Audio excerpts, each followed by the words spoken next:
Jedna stara poslovica kaže: čovjek snuje, Bog određuje.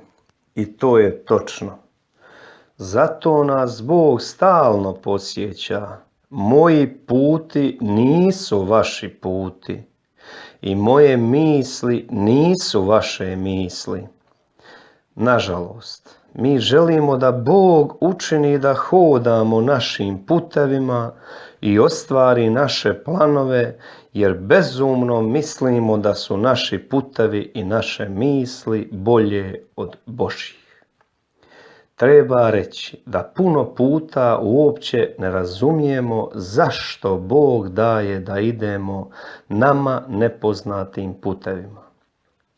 Kad se ovo dogodi, sudimo Boga koji ne želi naše dobro i našu sreću. Što se dogodilo u životu svetog Josipa? Događaj koji ga je snažno uzdrmao.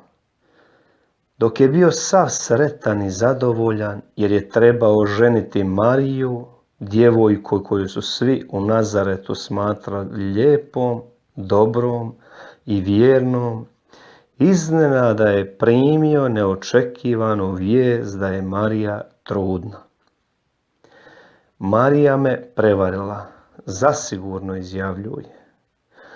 Budući da je puno voli, ne podliježe iskušenju da uništi njen ugled šireći vijest. Bog, koji nikad ne napušta onoga koji ga ljubi, jedne besane i nemirne noći obraća mu se riječima: Josipe, ne boj se uzeti Mariju za svoju ženu, jer ono što se u njoj dogodilo djelo je Duha Svetoga.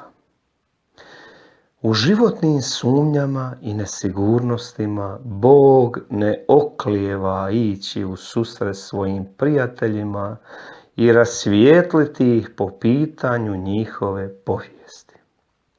Kad Bog dođe potresti naše ljudske planove, to je uvijek za naše dobro. Kako kaže sveti Pavao, onima koji ljube Gospodina sve se okreće na dobro. Amen. Aleluja.